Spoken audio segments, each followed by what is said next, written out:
Olá, meu Axé Lover, obrigado pela sua companhia. Como é bom poder contar com o carinho da sua audiência. Vamos começar mais um Soul Black juntos.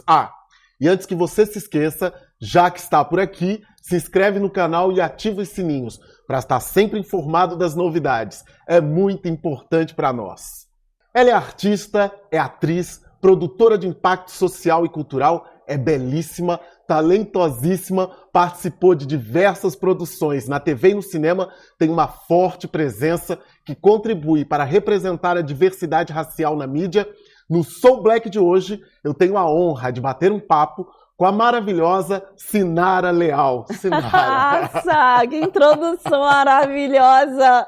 Dá pra fazer de novo, produção? Você não merece menos que isso. Meu irmão, obrigada a todos vocês que estão aqui. Vamos poder trocar um pouco, porque é sempre uma troca, né? Sim, e é uma honra pra gente ter você aqui, a equipe tá empolgadíssima. Sandrinho mandou um abraço pra você. Eu que mando todos os abraços pra ele. Sandrinho, pra vocês que não sabem, é nada mais, nada menos que filho de Mussum. Exatamente, o produtor do nosso programa. Ainda bem. Sim, estão em boas mãos. Sinara, conta pra gente como foi o início da sua trajetória. Bom, a minha trajetória, eu sou do Conjunto Habitacional do Rio de Janeiro, né? No subúrbio do Rio de Janeiro, Iapê da Penha. E meu sonho era ser bailarina. Eu pedi de presente para minha mãe para ser bailarina aos 5 anos, então eu digo que eu nasci com esse sonho. E ela me levou até o Teatro Municipal, porque é até hoje a única escola pública de dança do Rio de Janeiro. E chegando lá, aquele cotoco de gente, eu sou um cotoco, mas eu era mais cotoco ainda. e ali no meio daquela sala, aquele espelho, eu não esqueço. E é muito curioso que eu conto essa história. E a minha mãe lembra de flashes de poucas coisas, e eu lembro nitidamente esse dia chuvoso, e que eu entrei na sala com um númerozinho pendurado, e ela pedia pra gente fazer um ponta flex, abrir a perna, voltar, umas coisas assim, e eu jurava que eu ia começar a dançar, sair dançando pela sala, como eu fazia na sala de casa, e ela separava o grupo pra cá, pra lá, obrigada vocês, tchau vocês, fiquem vocês, aí quando ela deu tchau pra mim, eu falei, tchau? Como assim, tchau? Eu acho que eu tô no grupo errado. Não foi engraçado, eu saí chorando de lá, óbvio. Sim. Aí eu falei, eu quero pra minha mãe. Sim. Eu lembro que a minha mãe, obviamente, foi contestar e queria saber o porquê. Eu sou filha de uma mulher que foi presa política, né? Uma mulher que lutou por essa democracia, junto com meu pai também, e que na época criava eu e meus irmãos sozinha, então assim, uma mulher muito, hoje a gente diria empoderada, mas muito consciente do seu dever como mãe, e ela passava sempre isso pra gente, essa autonomia, né? A gente sempre começou a cozinhar desde cedo, meu irmão aos 7, aos 8 a gente já ia pra cozinha se virar, então assim, estou contando isso porque eu lembro dela aí perguntar o porquê, e a professora falou que eu não tinha biotipo, eu não tinha corpo, com esse corpo eu não ia ser bailarina. Bom, hoje eu entendo, a gente sabe, né, o que é isso, né? Ter um corpo que não pertence a um lugar, não pertence, não é visivelmente, não é atribuído para aquela qualidade ou para aquela profissão. A gente enfrenta isso nos nossos dias, dependendo do shopping que você entra, dependendo dos bares que você frequenta, dependendo dos lugares que você vai, e isso é uma luta desde sempre, e que a gente vai entendendo, vai se tornando negro, entendendo cada vez mais nossa posição no mundo. Porque é chocante, né, Sinara? Analisar uma criança de 5 anos de idade e falar que ela não serve para aquela profissão. Você está roubando o sonho de uma criança. Aí você falou a palavra que me levou a abrir a minha produtora, né? Que é um dos meus principais projetos, que é o Eu Digo Sim. Porque enquanto eu puder, eu vou dizer sim para as pessoas que teimam em dizer não para nós, sabe? Então foi a partir desse não que eu levei, mas a partir do sim que eu dei para mim mesma e que a minha mãe me deu. A gente foi até uma escola particular de dança, ali perto do meu bairro, e foi mais um sim. Então, de um não, viraram 3 sims. E aí eu comecei a minha história na dança. E eu sempre fui muito apaixonada pela dança. É um corpo que quer se expressar, que quer se falar, que quer falar. Eu só fui conhecer o teatro profundamente, assim, mais intimamente, e o cinema quando eu fui morar na Zona Sul. Isso, claro que não dá para deixar de falar da acessibilidade, né? A gente, quando está mais na extremidade e não no centro, isso faz com que a gente não tenha acesso a muitas coisas. E a cultura é uma delas. Sim. E aí eu me apaixonei pelo teatro, pelo cinema. Eu vi aquela tela, eu me vi ali dentro, nitidamente eu me vi ali fazendo aqueles filmes. Independente de ser Hollywood, não sei, eu não tenho limites para sonhar. Tem esse probleminha ou não, né? Sim. Mas é muito curioso. Eu vi as peças e saía muito emocionada das peças. Eu falava, eu sei fazer isso. Não me pergunta por quê, mas eu sei fazer o que as pessoas do palco estão fazendo. Eu não só sei como eu quero. E aí foi muito lindo, assim, esse sonho que eu me imbuía de mim mesma, sabe? E por que desse projeto eu digo sim? É porque muitas vezes a gente não acredita na gente. É muito mais fácil com a correria, com os dias que a gente tem, sim, com nossos corpos, nossas vidas nessa sociedade, né, racista e preconceituosa que a gente vive, que teima nos apagar, a gente apagar a si mesmo, apagar nossos sonhos. Sim. Então é muito importante a nossa presença aqui, dialogar, trocar com vocês, e aí eu não posso tirar os outros de mim, a partir de mim, né? Sim.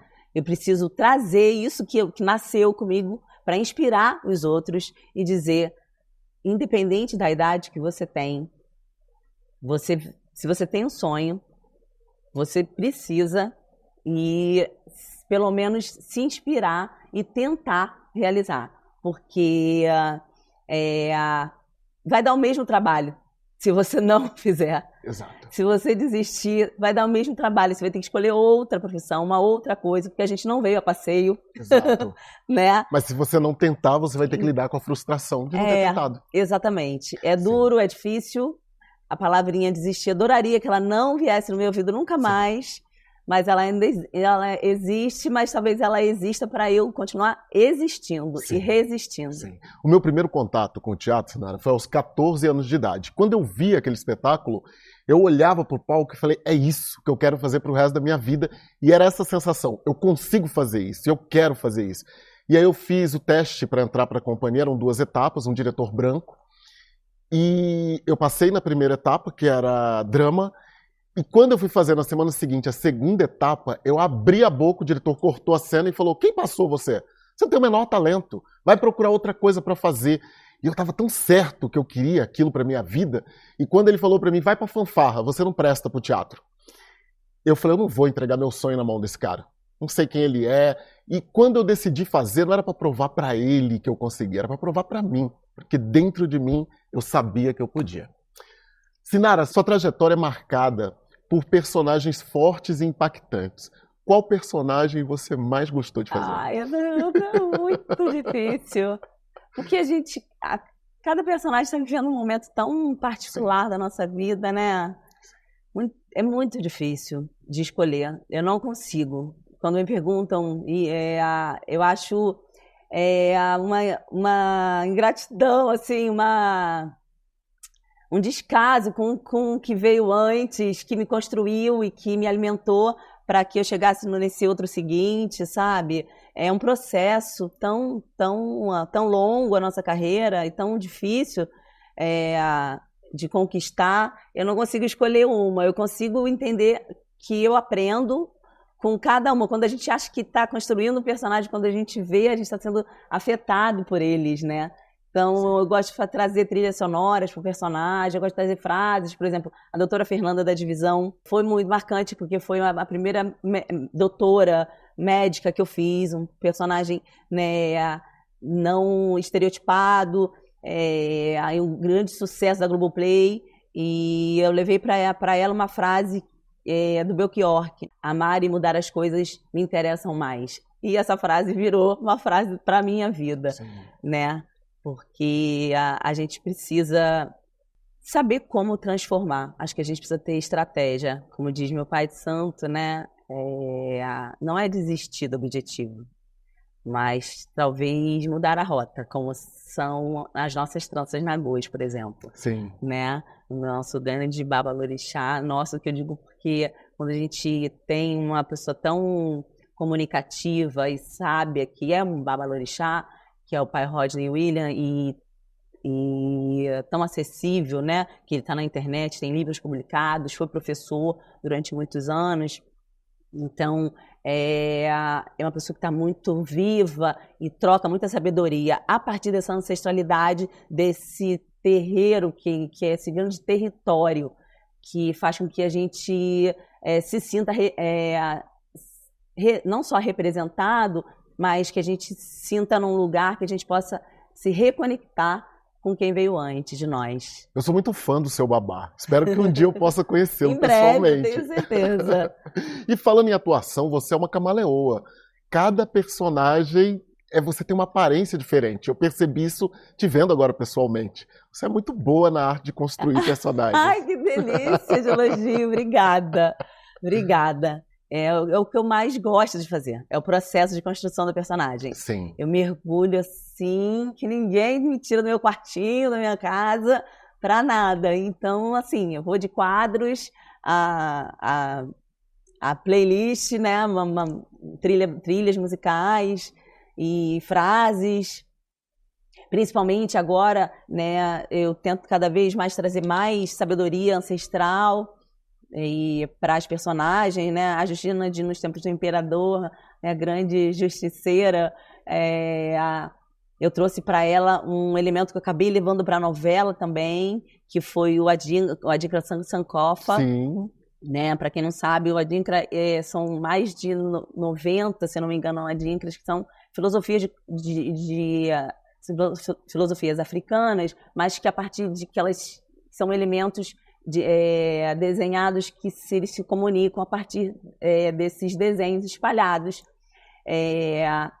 por imagens. Sim. E hoje a gente pode ver espalhado em portas de casas, né, em paredes, vitrais de igrejas. Sim. Então é uma inteligência ancestral muito importante da gente conhecer, né? Porque significa que povos que não foram convidados para vir, foram capturados, foram traficados, pessoas, né? E de que maneira elas, sem poder se comunicar da sua própria língua, elas conseguiam se comunicar. Exato. Então é de uma inteligência ancestral e de sobrevivência muito rica. Exato. Então eu falei, meu Deus, como eu posso, eu nunca sabia ter sido informada disso. Sim. Preciso trazer isso urgente para o mundo saber. Sim. Sabe? E aí eu acabei comprando um colar, pedi para fazer, eu usava dentro da roupa. Sim. E aos poucos eu fui trazendo e o colar entrou na história. Ah, que incrível. Eu descobri os Adinkras esse ano. Eu nunca tinha tido acesso aos Adinkras, que são ideogramas africanos, porque o colonizador ele nos enganou. Aqui no Brasil, a gente aprende pelo olhar do colonizador. O nosso estudo é eurocentrado. Então, quem invadiu, quem sequestrou, quem matou, quem roubou, quem violou as pessoas, a gente trata como herói. A gente vê os colonizadores como herói. E aí eles espalharam a mentira que os africanos eram selvagens e que não havia escritas, o que é uma grande mentira. Porque os Medo-Néters egípcios que encontram nas pirâmides, aquilo é um tipo de escrita. Os Adinkras é um tipo de escrita filosófica. E o Sankofa é um dos Adinkras, tem dois que eu sou apaixonado, que é o Sankofa. E o Sankofa significa, nunca é tarde para voltar ao passado e buscar o que realmente importa. Volte e pegue. E a gente precisa fazer esse movimento. Para ressignificar o presente. Exato. Né? Para a gente ter um futuro digno, você precisa buscar o que foi retirado lá no passado, o que ficou. E o Sankofa, provavelmente você já viu, você já teve na grade da tua casa, que é essa imagem de um pássaro com o bico voltado. Mais ou menos assim. Exato, exatamente. É o bico voltado para trás, mas ele voa para frente. Exatamente. Ele está buscando algo circular, como uma pedra, um ovo, para essa construção desse futuro melhor. Eu sou apaixonado. Eu também. Um outro adinkra que eu amo muito é o Funkunfunefu Denkienfunefo, que é a imagem de 2 jacarés, 2 crocodilos, interligados pelo estômago, linda demais, brigando por comida. E aí mostra muito a nossa realidade, enquanto nós, pessoas negras, disputamos por migalhas que caem da mesa. Então, quando um jacaré siamês morre, o outro está fadado à morte também. Eu amo esses adinkras. Ou seja, é uma frase de Milton Santos, né? A fragilidade humana, ela vem dessa fragilidade de identificar o que nos separa e não o que nos une, né? Então, acho que a gente tem que dividir para multiplicar, né? Não é atirar de ninguém, né? Compartilhar. Sim. Sinara, agora eu vou entregar a nossa idade. Nós dois... Nós dois somos de 77. Somos de 77, não temos de 77. Não, nós somos de 77. E naquela época, tínhamos pouquíssimas referências de pessoas negras na TV. E o Mussum é uma dessas referências de pessoas negras que acompanha a gente infância, adolescência. Você acabou de fazer um filme do Mussum. Como foi fazer o papel da segunda esposa do Mussum, que acompanhou ele até o final da vida? E eu soube que você se encontrou com ela. Me conta essa experiência. E olha isso. Minha primeira vez que eu tenho a oportunidade de fazer um personagem vivo, né? Assim, vivo que eu digo, não estou tirando do zero, né? O personagem que eu vou criar, ela existe, essa pessoa. E você fala, ai, que bom, então eu vou encontrá-la. Não, estamos numa pandemia, pós-pandemia, logo pós-pandemia, né? Começaram já as vacinas, então, mas a gente tinha todo um cuidado ainda, né? A gente ia trabalhar de máscara, fazia teste semanal, e eu não podia correr o risco. Eu falei assim, meu Deus do céu, se encontro essa mulher, eu vou agarrar, literalmente, não vou querer soltar, e eu também não vou querer separar, vou querer dormir na casa dela, do jeito que eu amo construir personagem, eu quero dormir na casa dela, e se ela pega alguma Covid de mim, não posso nem pensar nisso, nem... Então, eu preferi não ter acesso, pelas condições que a gente tinha, não tinha como ter acesso, porque se eu tivesse acesso, eu ia mergulhar na vida de Neila, presencialmente. E aí eu fui, a partir de 2 entrevistas só que eu vi no YouTube, criando aquela voz dela, aquela paz dela que ela trazia para o Mussum, tentando trazer essa leveza que ela tem, assim. Você encontra uma coisa leve, uma coisa linda, um sorriso, uma voz, assim, doce, né? E, ao mesmo tempo, uma grande mulher, porque a gente está falando de um grande homem, né? Então, acho que eles se complementavam, se ajudavam. Não acho que por trás de todo homem tem sempre uma grande mulher. E isso daí não é real, porque não acredito nessa frase. Essa frase é totalmente eurocentrada. Acredito muito mais na matrigestão, que é a nossa realidade. Então, acho que eram 2 figuras e ela poder contar a história de uma mulher que não estava sendo vista, né, que a partir do ponto de vista da história dele, mas não negligenciar a história dessa mulher, dessa família preta, foi exatamente ao contrário. Pelo contrário, o Silvinho fez questão de trazer esse amor preto para frente no cinema e mostrar isso, essa família com dificuldades, com realidades, a partir do que a gente vive, sempre viveu, as escolhas que é importante fazer, né, para poder seguir vivo nesse mundo. Quando a gente entende que a cada 23 minutos um corpo preto não tem mais vida. Então, de uma família periférica, ele se torna quem ele se torna, um talento gigantesco que já era o samba, né, que já era a música, um amor, uma paixão. E o homem com tantas dificuldades, com tantas coisas faltantes, né, traz a alegria para o povo brasileiro. Então, essa mulher, para mim, essa mulher, ela era esse pilar dele, essa família que ele podia se alimentar de amor, de afeto, para poder, a partir de todos esses preconceitos que, com certeza, se a gente vive, imagina ele viveu, ele poder ressignificar ali e levar alegria para o povo. Sim, eu amei demais o filme, eu ri e chorei. É muito lindo o viés, da maneira como eles escolheram contar, né, o ponto de vista, é muito, muito bonito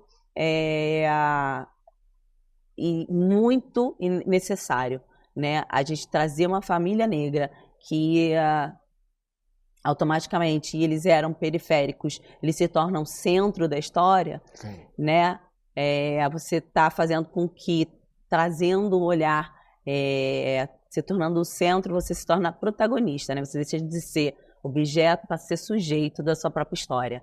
Então, quando você faz isso para um grande público, uma grande visibilidade, você começa a questionar por que não, né? Essas pessoas ainda não estão sendo protagonistas, por que não essas pessoas não estamos ouvindo ainda as histórias através desse ponto de vista. Sinara, o que você sente que mudou e que precisa mudar na forma como as grandes emissoras tratam atores e atrizes negras? Nossa, mudou muita coisa. Muita coisa.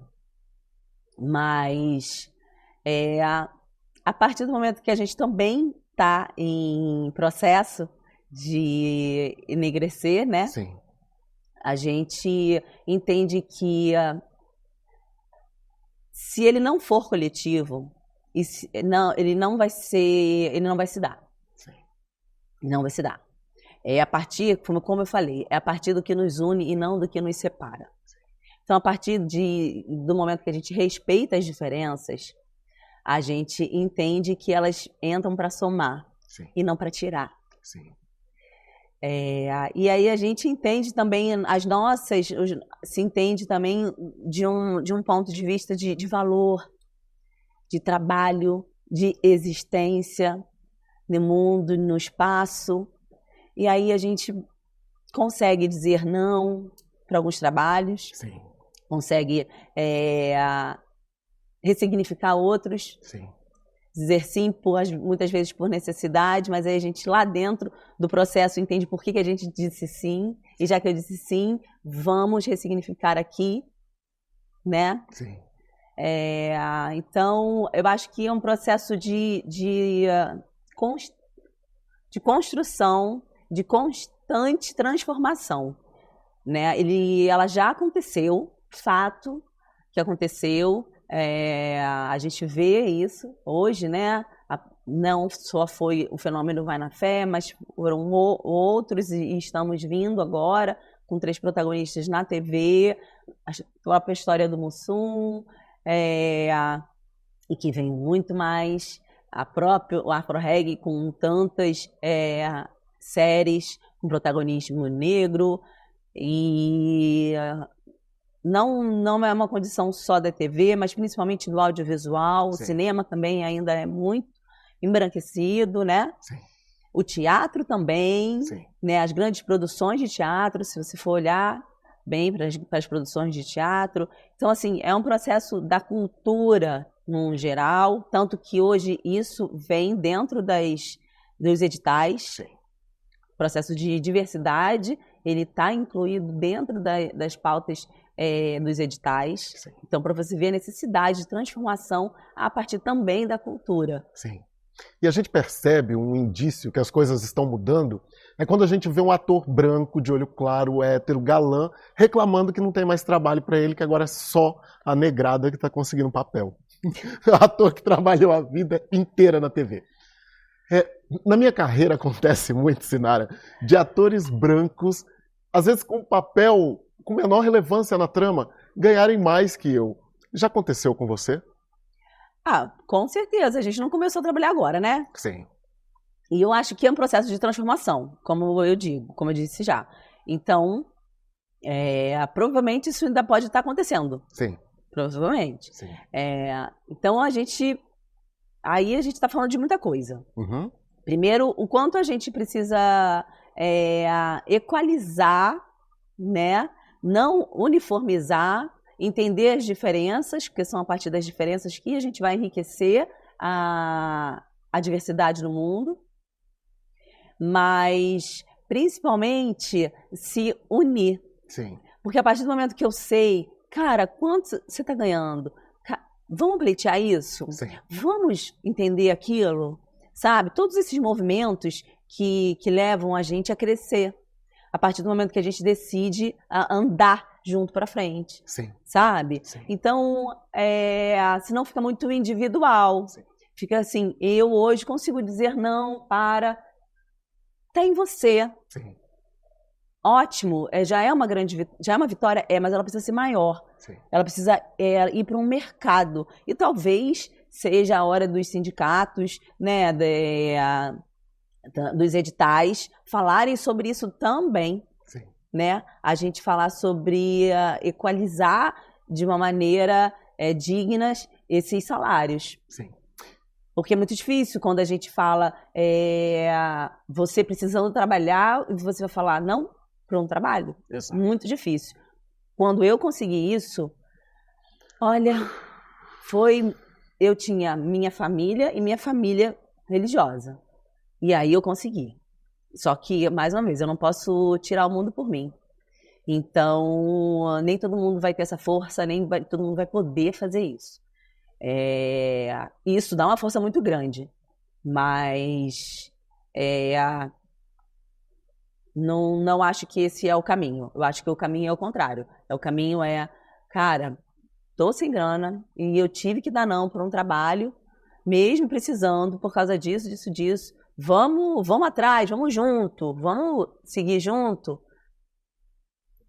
Sim. Acho que a partir do momento que a gente entender que é coletivo, exato, essa transformação pode se dar de uma forma mais ampla. Exato. Você já recebeu elogios racistas do tipo, mas você nem é tão negra assim, você tem traços finos, não, você não é negra, você é mulata, você é exótica. Já recebeu esses elogios racistas? Gente. Olha, só você, né? Mas a vida inteira. Até hoje. Até ontem. Né? A gente tem que se afirmar o tempo inteiro, porque basta uma característica e eles já querem capturar nós de nós mesmos, né? Mas basta também você ter um personagem no terceiro setor. Sim. Que nós somos as pensadas para aquele personagem, sim, né? Então, tem alguma coisa errada aí. Eu sirvo para ser a prostituta, a amante, a empregada, a traficada, a escravizada, mas eu não sou tão negra assim. E aí é uma questão identitária. Então, a partir do momento que a gente se entende como o que como se dá ser negro no mundo. E, claro, a gente não pode negligenciar e deixar de falar do colorismo, mas isso tudo são mecanismos para a permanência e da continuação do racismo. Sim. Quando esses elogios racistas acontecem, é muito importante que a gente se coloque, né, e que a gente não entenda como elogio, né, porque é mais uma tentativa de tirar a gente da gente mesmo. Exato. Sinara, de que forma a sua ancestralidade ajuda no teu trabalho, colabora na construção dos teus personagens? Eu nem me vejo ela não colaborando. Eu não me vejo ela longe, assim, afastada, tá o tempo inteiro. Sim. O tempo inteiro. Eu componho meus personagens, eu fico em casa com as minhas guias, eu leio os livros do meu pai de santo, eu converso com ele, né? Então toda as filosofias de sobrevivência, né, que são as tranças nagôs, tudo isso está imbuído, a frequência, a nossa vida diária dentro do terreiro, né? Como essa vivência em comunidade e como você consegue também compartilhar essa vivência, tudo isso faz parte da construção Eu Levo o Meu Trabalho. E não só do meu trabalho, né? Para minha vida. Sim. Você sofreu racismo por causa do teu cabelo quando criança? Muito, muito. Passou pela transição capilar? Passei pela transição capilar, sofria, mas muito, assim, de... eu lembro que quando eu passava, não cheguei a passar Enê, porque era uma geração anterior à minha, mas eu passava muito guanidina, né?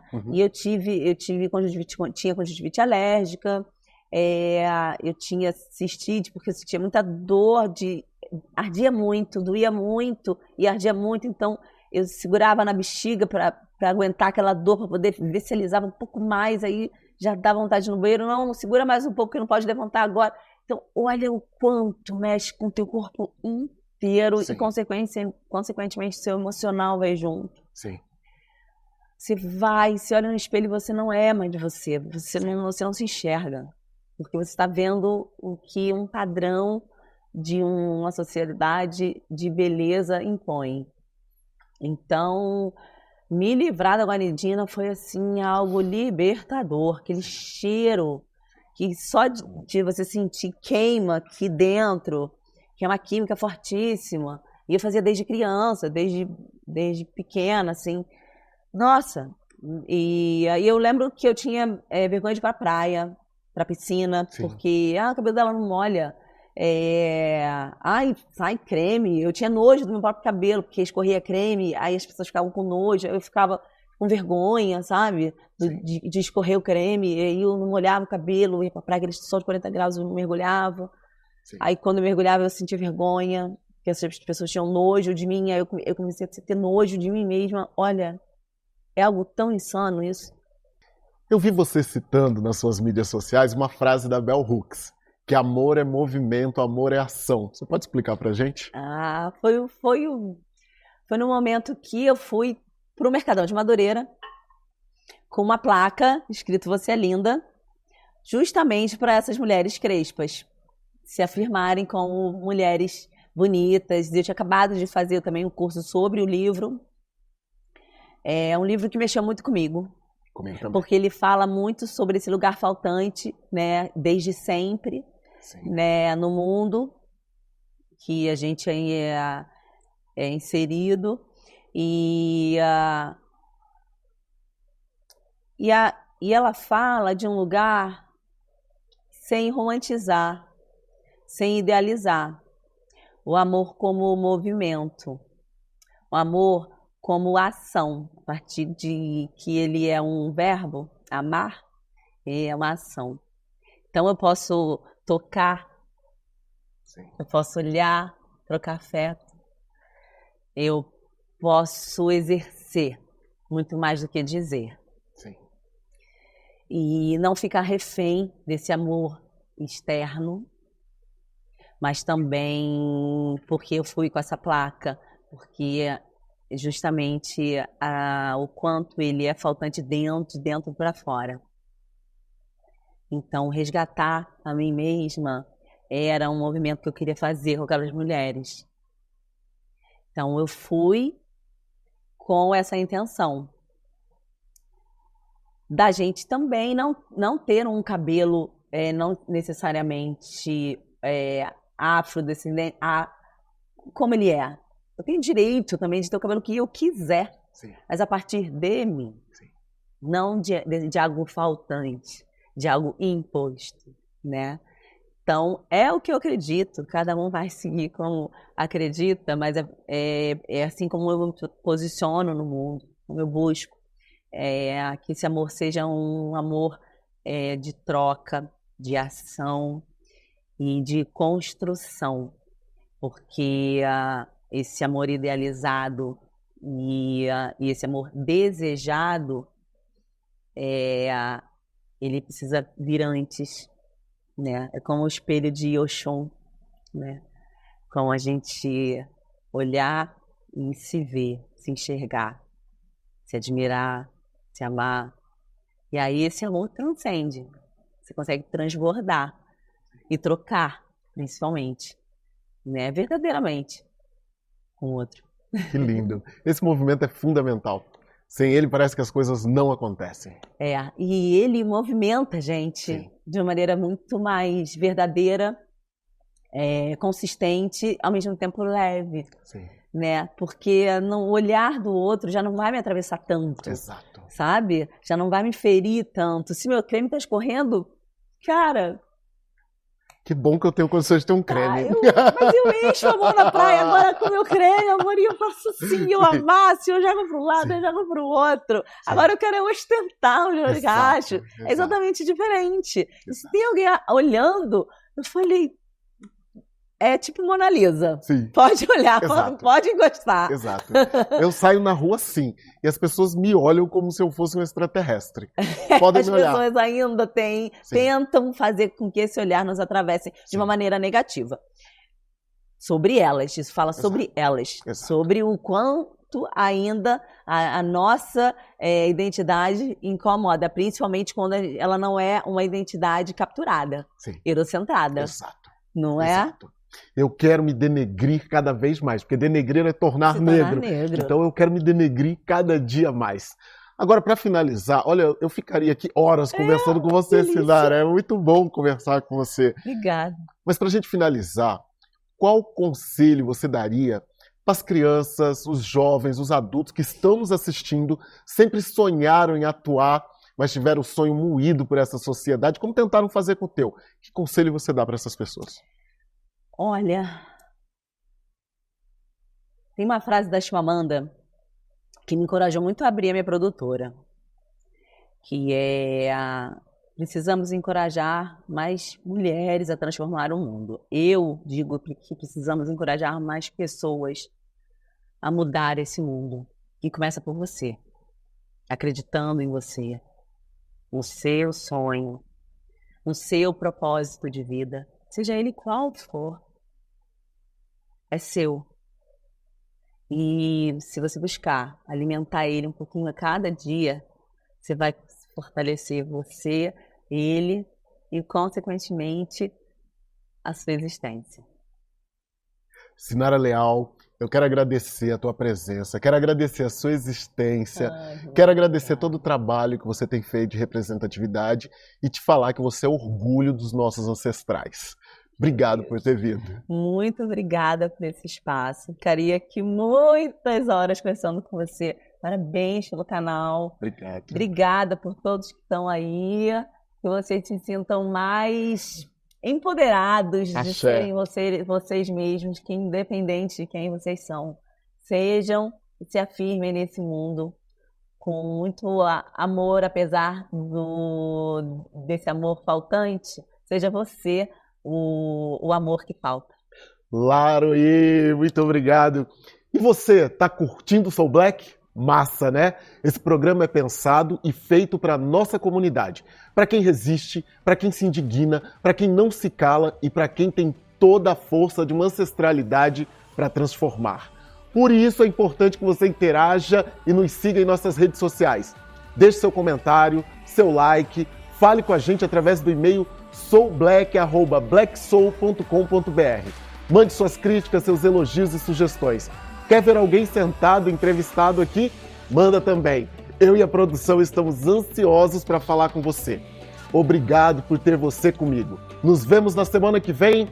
Muito axé!